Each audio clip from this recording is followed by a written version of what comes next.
the common character archetypes in comedy? Okay, I can give you some character types, but I want to have a caveat that the danger is in thinking of these archetypes as characters that you can utilize and push around. They're just slivers of us, right? They're just fractions of our own psyche and our own personality, and you divide them so as to help in storytelling. For instance, in Friends, you have the wise guy, you have the ditz, you have the mother, you have the stupid guy, and you have the nerd, and you have the flirty girl. Okay? Now, why do you have those six? Because how would it be if you had two wise guys? Well, who are you going to give the line to? Okay, you need somebody to say something stupid. Who do you want on stage? Who do you want in the scene? You want Joey in the scene. Okay, now you want somebody to be ditzy, but not stupid. Okay, so let's bring Phoebe on. So the purpose of utilizing archetypes is not that they're not stereotypes. They are representations of a certain point of view, of a certain way of being and thinking. But within the archetype, they're still people. So you don't want to write them exclusively as though they have no other attribute. You have various kinds of tricksters in Greek comedy. In Greek comedy, there were all sorts of different slave characters and master characters. And what happens in Roman comedy is that they did away with the 50-man chorus, but for Roman comedy, they heightened the archetypical characters that had been around since early Greek time. And then, after Roman comedy, there's no comedy, because that's the Dark Ages, and there's no theater, and there's no literacy, and there's no playwrights, but they're still actors. And so what do the actors do? The actors either act out scenes from the Bible, or they act out scenes using these archetypical, iconic characters. The clever, tricky servant, the dim young man, the courtesan, the braggart soldier. All these types were known to these traveling players who were making things up, improvising based on character and situation. So around the Renaissance, you have this theater form that coalesces around characters called the Comedia dell'arte.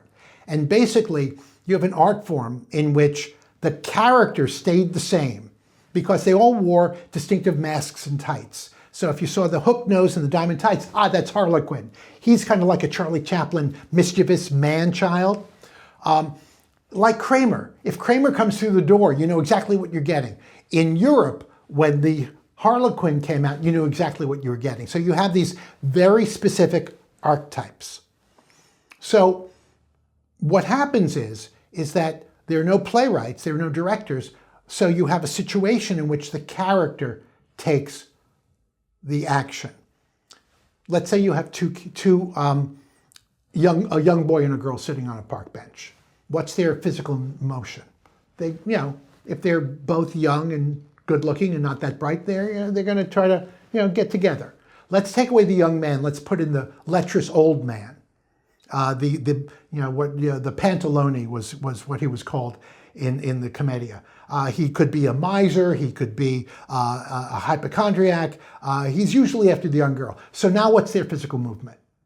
Young girl, lecherous old man. He's going to chase her around the bench, right? So let's take away the young girl. Let's put in the battle axe wife.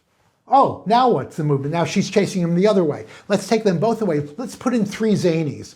Zany was a term in the Comedia short for Giovanni, meaning there was the clever servant, there was the stupid servant, there was the compassionate servant, all these different varieties of stupid servants or clever, tricky servants. They're all going to go in different directions, but because they're idiots, they're going to knock heads and knock each other out. So the Comedia teaches us that character creates plot, character creates action, and character creates movement. So we then take this idea, this actor-centric idea, and in modern comedy, you have this same idea, these same characters, but the situation changes, say, on a weekly basis. What does that sound like? Sounds like sitcoms. So you have these archetypical characters. You have, you can have the fool. You can have the wise guy. You can have the old, the old man or the father. But that's only one way of slicing and dicing, because you can slice and dice them any way you want, any way that makes sense. The important thing is not to have 4 of the same character, because you don't need 4 of the same character. There's a guy who likes to see every cast as the Wizard of Oz. Well, who's our Dorothy? Who's our Tin Man? That's our Cowardly Lion. Other people use Winnie the Pooh. Okay, in Seinfeld, Kramer's Tigger, the really bouncy one. Who's George? He's Eeyore. So that it's less important. There's a book out about the different character types in comedy. My preference is that the only character that you absolutely need in a comedy is a trickster. You need somebody who is going to bend the rules, color outside the box. You may have a fool in your cast. You may have a wise guy. You may have a magical object of desire. What you do have are blocking characters and mirror characters. Blocking characters are characters that are going to get in the way of your main character. Maybe an antagonist, but doesn't necessarily have to be. In Groundhog Day, the insurance salesman, he's a blocking character.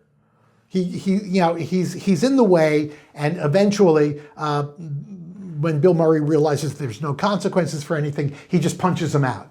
He doesn't say a word, he just punches him out. And then you have mirror characters who are your best friends. But you only really, there are rookie characters, there's grizzled old vets characters. In the comic hero's journey, you have mentors. Mentors are usually idiots who have some knowledge. In the hero's journey, the mentor is Obi-Wan Kenobi. In the comic hero's journey, the mentor is the guy in Dodgeball who throws wrenches at Justin Long's head because he says, if you can dodge a wrench, you can dodge a ball. An idiot, but still a mentor character. But the only character that you absolutely need is an archetype. And just know that your task is to slice up personality and your own humanity so that you don't have duplications in your cast. Some other characters that are essential in comedy are the voice of reason. Oftentimes, the voice of reason is somebody that nobody pays attention to or gives any credit to. In a lot of movies, that's Jay Baruchel, who's actually, in Tropic Thunder, he's the one who's actually read the guidebook and can read a map, but nobody pays any attention to him. But another important character is the animal character, a character who's primal. Melissa McCarthy in Bridesmaids, also Melissa McCarthy in everything. John Belushi in Animal House. So somebody who is going to act out of their primal urges and is very forceful and physical about it. Your magical object of desire, that's usually the focus of attention for your comic protagonist in a rom-com. With the Golden Girls, seemingly on the outside, everybody looked the same. So you couldn't really you'd have to watch the show to figure out which Right. one was the flirt, which one was the trickster, which one was the wise one. Right. And so, but that took time because they all looked the same and you thought they were all the But same. in writing it, they knew exactly how to write it because every character had their function. Not just their personality, but they also had their function. So if you're going to give somebody something sharp to say, you're going to give it to the old person, right? If you're going to give somebody something stupid to say, that's what Betty White was there Right, for. uh-huh. Mm-hmm. Or Rue McClanahan. Rue McClanahan. She was more the flirt. Yes. And was always bragging about all these conquests and these Right. different things. And then with, sorry, I'm blanking on the name. Maud, I'm trying to think of her Maud, name. she's basically the Alex Rieger of that bunch. You know, you often have a father. There's another friend of mine who likes to think of every cast as a family. Who's the father? Who's the mother? Who's the weird uncle? Who's the cousin you don't like to talk to? And he kind of divides them like this.